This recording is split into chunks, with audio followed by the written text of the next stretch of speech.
What's up guys, welcome back to my channel. In today's video I'm going to show you how to share screen with others when you are in a video call.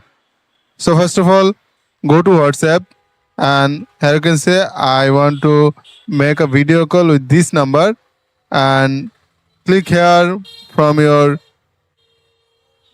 dial option and then make a video call. And I want to accept this call from my PC, and then here you can see I am in a video call. Now I want to share my screen from my smartphone.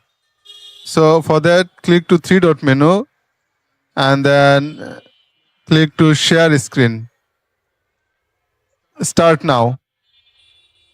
Here you can see my screen is now available in my PC. You can do this following this method. You can share your screen following this method. I think this is helpful for you. If you think this is helpful, then consider to like, comment, share and subscribe.